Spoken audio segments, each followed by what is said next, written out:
Une nuit, deux chiffres se croisent brutalement et fissurent un ciel déjà menaçant. Là où tout semblait encore sous contrôle, l'écart soudain entre leur intensification et les prévisions établies révèle une vulnérabilité invisible au cœur du Burkina Faso.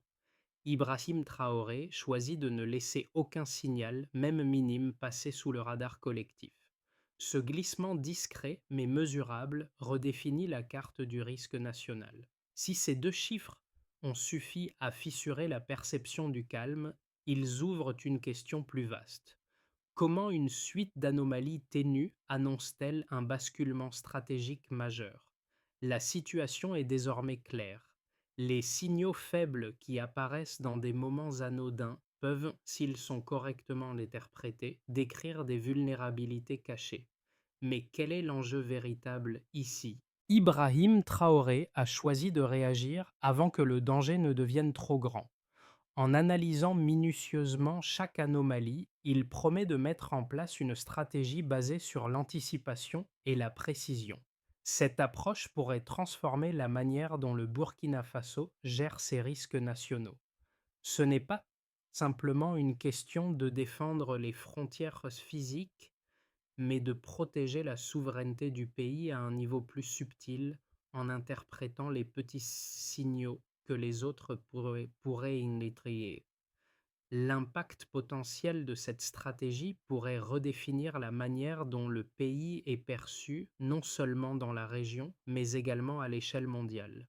Ce changement de perspective pourrait être un modèle à suivre pour d'autres nations confrontées à des défis similaires. Mais si ce modèle échoue, il pourrait aussi exposer le Burkina Faso à des menaces qu'il n'avait pas anticipées. Les, les deux chiffres qui semblaient insignifiants au début ont révélé des failles inquiétantes dans la sécurité nationale du Burkina Faso. Ces anomalies, observées la première nuit, ont été rapidement mises en évidence par les unités locales, mais ce n'est que grâce à l'analyse méthodique d'Ibrahim Traoré que leur importance a été pleinement comprise. Alors que les autorités intermédiaires hésitaient à interpréter ces signaux comme un danger immédiat, Traoré a exigé une convergence des données. Il a compris que les petites variations étaient en fait des indices cruciaux d'une menace plus grande. Ces signaux étaient loin d'être aléatoires. Leur répétition et leur régularité commençaient à dessiner un motif systématique. Les premières vérifications ont révélé un détail étrange. Trois rapports distincts, issus de zones éloignées, mentionnaient des signaux identiques, enregistrés à quelques heures d'intervalle. Cela a transformé ce qui semblait être une anomalie locale en un indicateur mesurable d'une activité ciblée. En moins de 48 heures, l'ensemble des données a montré une densification des signaux, comme si un acteur extérieur testait les limites du système de surveillance du pays. Cette convergence de signaux a changé la manière d'aborder la situation. Il ne s'agissait plus simplement d'anomalies techniques, mais d'une séquence répétitive dont la régularité imposait une nouvelle interprétation. Les unités locales, initialement réticentes, ont commencé à comprendre que chaque petite variation pouvait être un indice vital. L'alignement des données a permis à Ibrahim Traoré de voir au-delà de l'apparente normalité et de percevoir un schéma de plus en plus précis. À ce moment-là, la surveillance locale est devenue un élément clé de l'alerte nationale, et la réaction n'était plus une simple question de réactivité, mais une question d'anticipation. Ce glissement stratégique marquait un tournant pour le Burkina Faso. Ibrahim Traoré n'a pas simplement observé les signaux faibles qui émergeaient à travers le pays, il a su les relier à une image plus grande. Sa capacité à transformer des anomalies apparemment insignifiantes en un aperçu stratégique du risque national était son point fort. En raison de son expérience, il savait que la clé de la sécurité du Burkina Faso résidait dans la reconnaissance précoce des menaces. Les équipes locales, souvent sous-estimées, ont joué un rôle crucial dans ce processus. Ces unités ont capté des signaux souvent négligés par les autorités supérieures, mais Traoré a vu en eux des détecteurs précieux de risques latents. Les premiers cas observés dans les zones calmes ont révélé une variation légère mais répétée des signaux, suggérant que ce n'était pas un simple bruit de fond. Chaque équipe sur le terrain a fait son travail avec rigueur, enregistrant minutieusement l'heure, la durée et l'intensité de chaque anomalie. Ce travail de surveillance locale a donné à Traoré les éléments nécessaires pour reconstituer les pièces d'un puzzle complexe. Les opérateurs sur le terrain étaient plus qu'un simple canal de transmission d'informations. Ils étaient les premiers à comprendre le danger imminent, souvent avant même que les autorités nationales ne réagissent. Grâce à cette vigilance locale, le pays a pu anticiper une menace qui semblait pourtant lointaine et improbable. Traoré a compris que ses premiers impacts, souvent ignorés à d'autres niveaux, avaient la capacité de redéfinir l'équilibre opérationnel du Burkina Faso.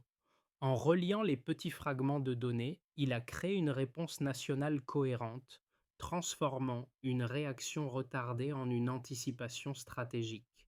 Le processus de détection des menaces s'est intensifié au fur et à mesure que les signaux s'alignaient et convergeaient vers un schéma plus clair. Ce qui semblait être un simple enchevêtrement de données isolées a pris une forme logique grâce à l'approche systématique d'Ibrahim Traoré. En quelques jours, les unités locales ont rapporté une série d'événements qui, isolés, ne signalaient rien de particulier. Mais lorsqu'ils ont été mis ensemble, ils ont révélé un danger grandissant. Les premières anomalies n'étaient plus perçues comme des erreurs techniques. Elles devenaient des indices clairs d'une menace ciblée, se manifestant à travers des changements subtils dans la trajectoire des appareils aériens. Au début, les autorités burkinabées ont adopté une position prudente, jugeant ces indices trop fragmentaires pour justifier une action immédiate. Cependant, la pression exercée par les opérateurs de terrain qui avaient observé ces variations répétées a poussé les décideurs à revoir leur approche. La situation a évolué rapidement et en moins de 48 heures, ce qui semblait être une anomalie locale est devenu un indice de plus en plus solide d'une intrusion planifiée. Les unités locales ont commencé à détecter des variations dans les trajectoires des appareils, ainsi que des accélérations soudaines et des changements d'altitude qui ont été minutieusement enregistrés. La régularité de ces changements a imposé une nouvelle analyse. Ce n'était plus un simple bruit de fond, mais un comportement cohérent qui s'intensifiait. Au fur et à mesure que les données ont été alignées, la logique derrière l'intrusion est devenue plus évidente. Ce n'était pas une menace sporadique, mais un test méthodique du système de défense du Burkina Faso. En l'absence de réaction immédiate, les premières intrusions ont évolué en une série d'événements convergents. Ibrahim Traoré a pris la décision cruciale d'activer les réseaux de surveillance et de centraliser les données. Il a exigé que toutes les informations soient comparées, alignées et analysées pour obtenir une vue d'ensemble. En révisant les plages horaires et les fréquences d'apparition, il a identifié un motif.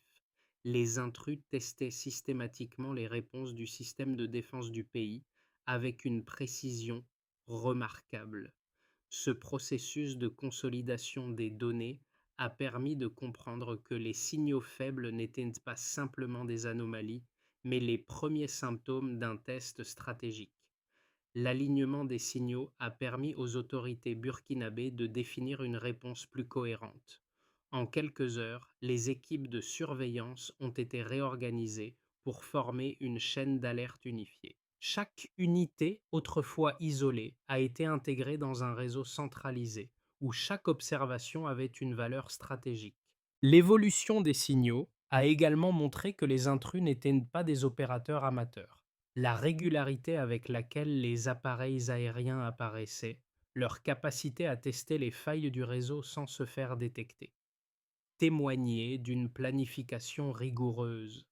Ce n'était plus une simple observation, mais une reconnaissance méthodique du terrain. Les Les drones, qui semblaient être des appareils de reconnaissance, étaient en réalité des outils de mesure cherchant à déterminer la réactivité du Burkina Faso face à des menaces potentielles. En repoussant ces intrusions à travers un processus de surveillance et d'analyse systématique, le pays a démontré sa capacité à anticiper les menaces. Ce fut un tournant décisif. En transformant une série de signaux faibles en un schéma clair, Ibrahim Traoré et ses équipes ont réussi à forger une réponse nationale coordonnée. Ils ont prouvé que les petites anomalies, lorsqu'elles sont traitées avec rigueur, peuvent constituer des pièces essentielles dans la défense d'une nation. Les premières indications quant à la gravité de la situation sont venues sous forme de chiffres simples, des altitudes mesurées, des vitesses relevées et des intervalles de temps calculés. Cependant, ces chiffres, apparemment anodins, ont révélé des patterns qui, une fois interprétés, ont transformé un scénario local en une menace nationale. L'analyse des données recueillies sur ces anomalies a permis à Ibrahim Traoré et à ses équipes de mesurer l'ampleur de l'intrusion et de formuler des réponses stratégiques. Chaque donnée relevée n'était pas simplement un chiffre isolé, mais une pièce du puzzle géopolitique qui se dessinait sous leurs yeux.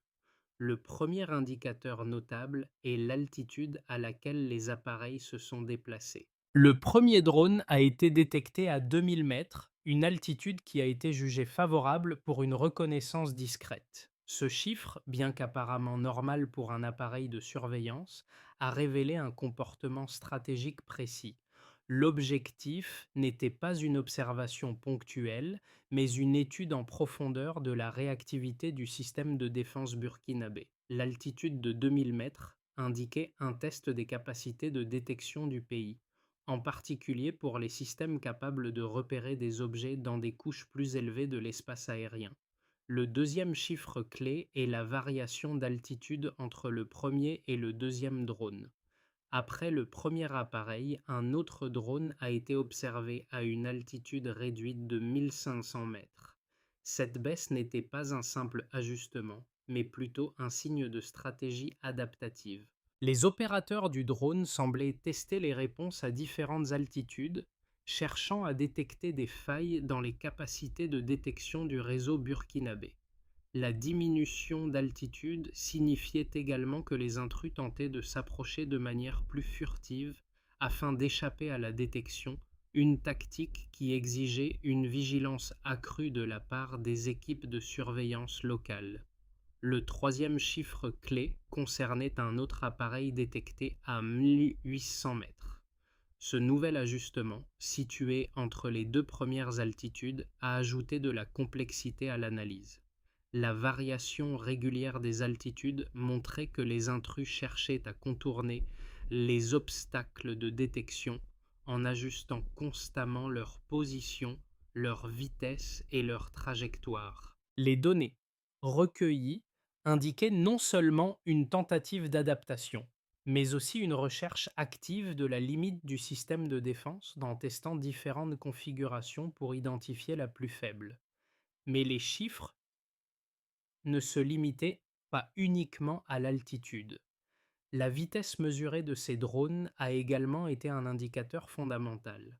Un drone enregistré à 400 km/h s'est déplacé à une vitesse typique des appareils de surveillance avancée, ce qui a ajouté une pression supplémentaire sur les systèmes locaux.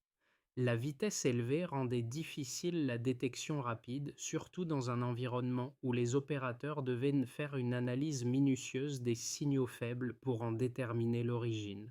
Pourtant, même face à cette vitesse, les équipes locales ont montré une grande capacité de coordination et de réactivité. Ces données, soigneusement analysées, ont permis de reconstruire le profil de la menace.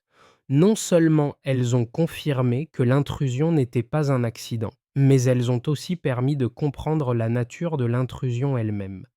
L'adaptabilité des intrus, leur capacité à ajuster leur tactique en fonction des réponses reçues, a démontré un niveau de sophistication élevé dans l'attaque. Cependant, grâce à la collecte et à l'analyse de ces chiffres, les équipes burkinabées ont pu anticiper chaque mouvement et neutraliser les menaces de manière coordonnée. La compréhension de ces données a été cruciale pour la réponse rapide du Burkina Faso.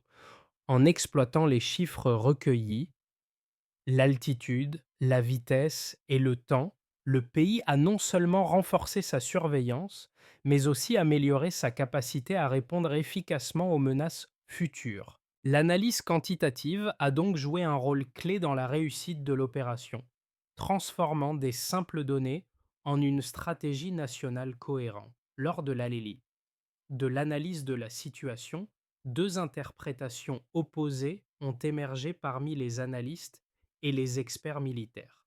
La première hypothèse soutenait que la réussite de l'opération était attribuable à la faiblesse intrinsèque des drones. Selon cette perspective, les appareils n'étaient pas opérés à leur pleine capacité, ce qui avait facilité leur interception rapide.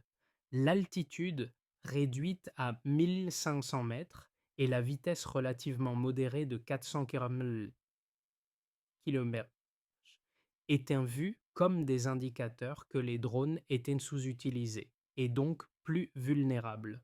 D'après cette analyse, un opérateur plus sophistiqué aurait simplement contourné les capacités du Burkina Faso en utilisant des drones plus avancés ou en exploitant d'autres méthodes de furtivité.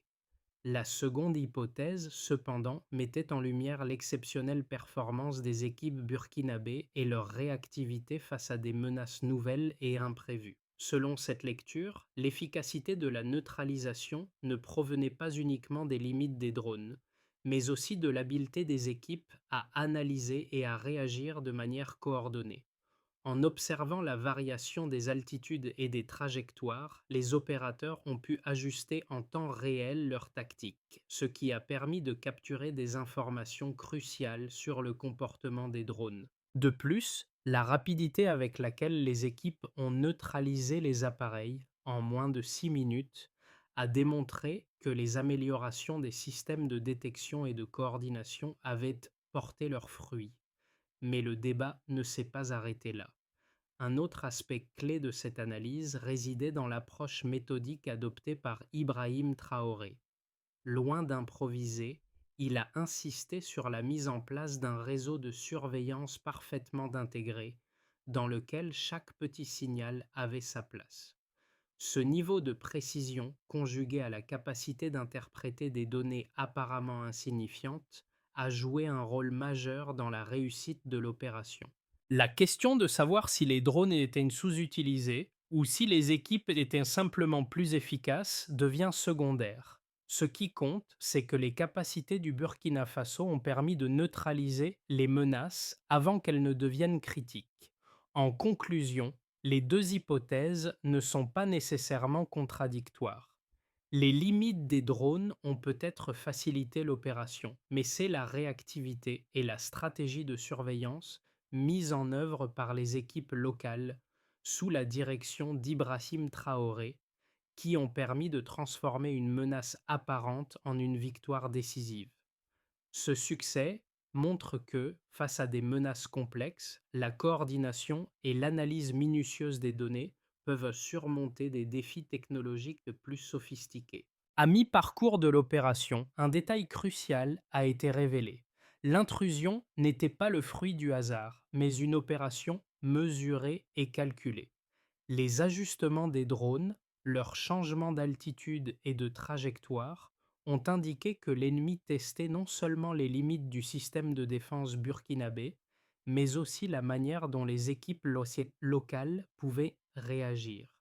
Ce n'était plus simplement une observation passive, c'était une évaluation stratégique des forces en présence.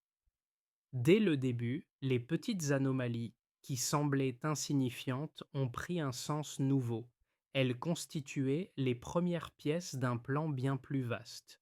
Le modèle d'intrusion était loin d'être improvisé. En analysant les données de manière systématique, Ibrahim Traoré a pu identifier des motifs récurrents qui ont mis en lumière une stratégie cachée. Cette révélation n'a pas seulement transformé la manière dont les équipes ont perçu l'intrusion, mais a aussi renforcé la confiance dans leur capacité à réagir. Les intrus cherchaient à évaluer la capacité de réaction, mais ils n'avaient pas prévu que chaque variation, chaque changement léger serait observé et analysé en détail. L'enjeu était plus grand que la simple reconnaissance, il s'agissait de mesurer la profondeur de la réponse burkinabé. Les événements qui ont suivi ont eu un impact profond sur plusieurs aspects de la sécurité nationale du Burkina Faso. Lors de la neutralisation des drones, il ne s'agissait pas seulement d'une victoire tactique, mais d'un message fort d'envoyer à l'intérieur et à l'extérieur du pays. Le succès de l'opération a été un catalyseur pour une réévaluation des capacités militaires et de la réactivité des équipes locales. D'un point de vue national, la capacité du Burkina Faso à détecter et neutraliser une menace avant qu'elle ne devienne incontrôlable a renforcé la confiance du public dans le gouvernement et ses forces de sécurité. Les citoyens ont commencé à croire que, malgré des ressources limitées, leur pays était capable de défendre sa souveraineté. Cela a marqué un tournant dans la perception de l'État, qui est désormais vu comme un acteur capable de réagir face aux défis modernes. Les forces armées, qui avaient souvent été critiquées pour leur lenteur et leurs lacunes technologiques, ont vu leur image redéfinie.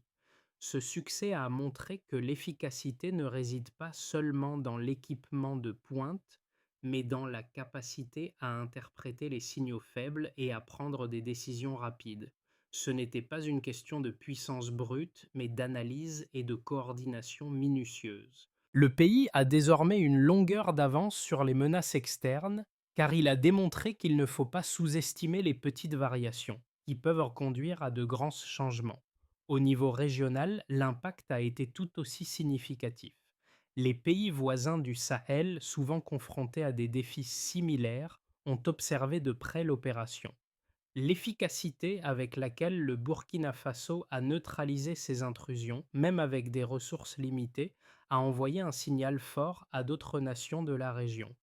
Cela pourrait inciter à une coopération renforcée entre les pays sahéliens en matière de surveillance aérienne et de gestion des menaces extérieures. L'opération a également mis en évidence l'importance de l'analyse des données locales et de la coopération interrégionale pour prévenir de futures intrusions. Cependant, ce succès n'a pas été sans conséquences. Les puissances étrangères qui surveillaient de près les événements ont également ajusté leur stratégie.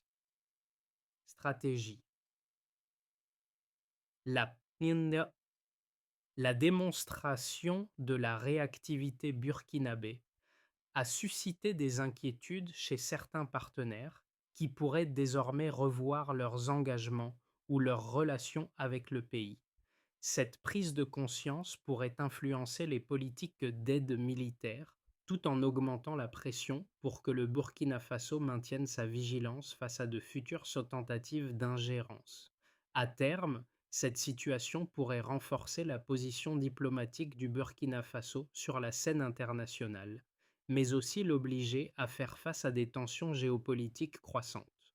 En résumé, l'opération n'a pas seulement eu un impact immédiat sur la sécurité aérienne du Burkina Faso, mais elle a également modifié la dynamique régionale et internationale. Le pays a appris une leçon précieuse. Les ressources ne font pas tout. La capacité à analyser et à réagir rapidement peut être tout aussi décisive. Le succès a aussi mis en lumière la nécessité d'un suivi et d'une vigilance constante pour anticiper d'autres menaces. Le Burkina Faso, après cette épreuve, est désormais mieux préparé à affronter l'avenir. À l'horizon de 6 à 12 mois, le Burkina Faso pourrait se retrouver dans plusieurs scénarios possibles, chacun ayant des implications stratégiques majeures pour la sécurité nationale et la stabilité régionale. À l'horizon de 6 à 12 mois, une première trajectoire se dessine, fondée sur la consolidation et une vigilance soutenue. Dans ce scénario, le Burkina Faso continue de renforcer ses capacités de détection et de réaction sans opérer de changements radicaux. Les équipes locales poursuivent l'amélioration progressive des systèmes de surveillance et de coordination. Le pays maintient un niveau de vigilance élevé, mais sans entrer dans une course technologique coûteuse. Les autorités se concentrent sur la consolidation des acquis en matière de sécurité aérienne, en ajustant régulièrement les réseaux de surveillance en fonction des menaces émergentes. Cependant, bien que les intrusions se réduisent, elles ne disparaissent pas complètement. Le pays reste vulnérable à des attaques plus furtives ou sophistiquées, mais les bases sont solides pour y faire face. La souveraineté aérienne devient plus une question de résilience que de technologie avancée.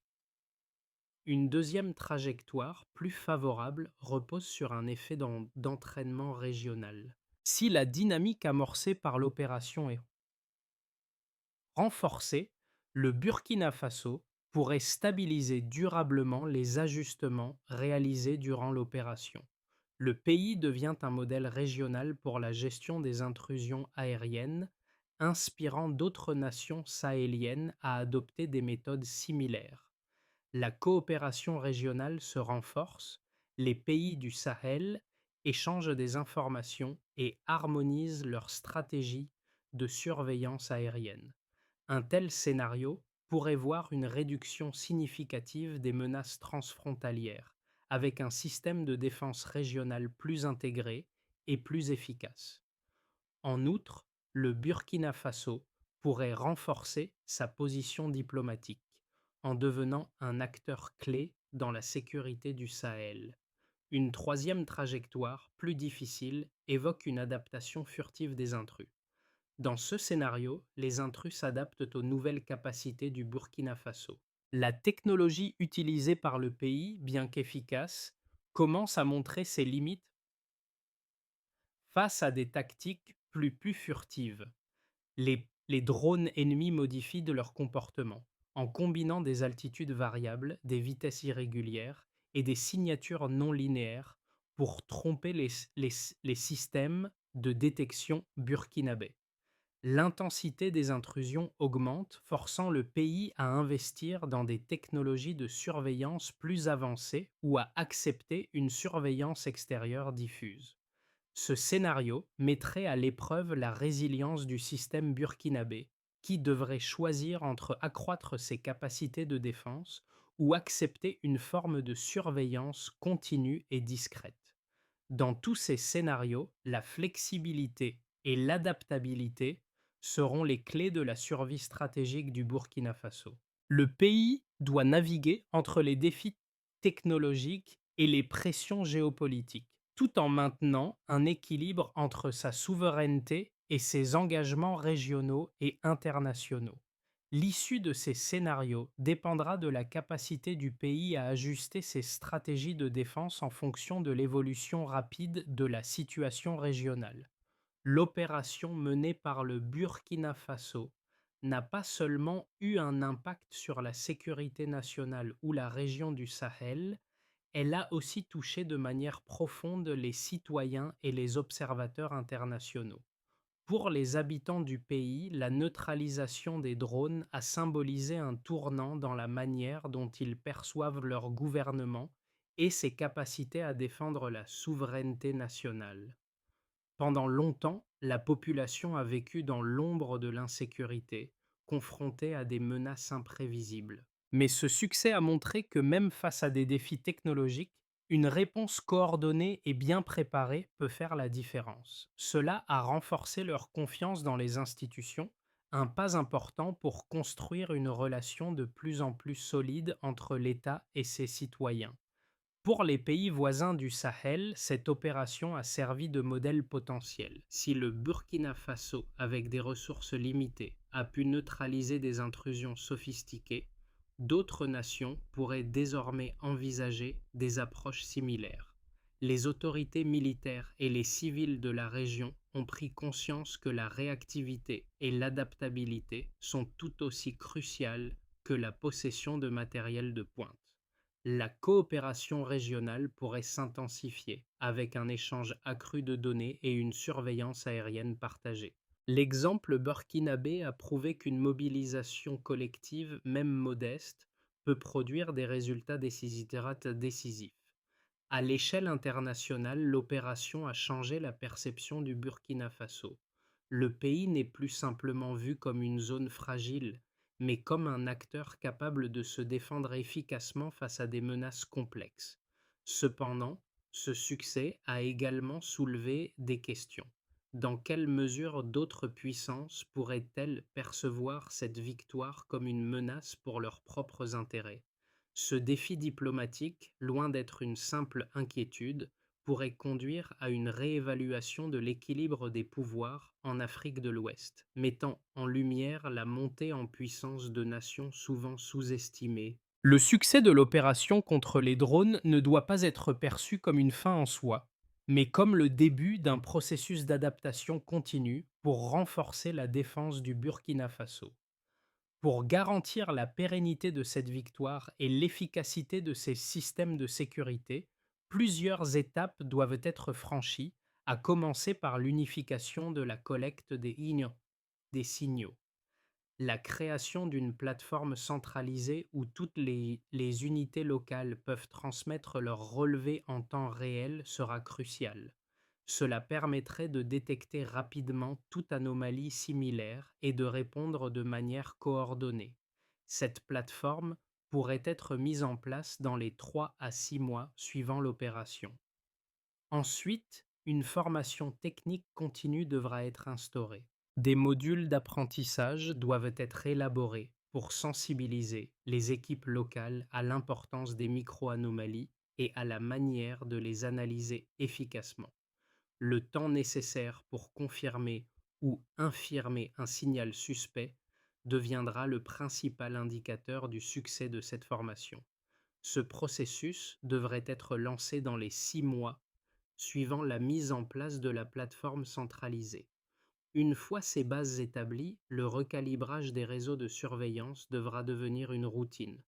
Il ne s'agira plus d'attendre un incident pour ajuster les fréquences, mais d'intégrer ces ajustements dans un cycle bimensuel. Les équipes locales devront être formées pour appliquer ces changements sans perturber le flux de travail quotidien.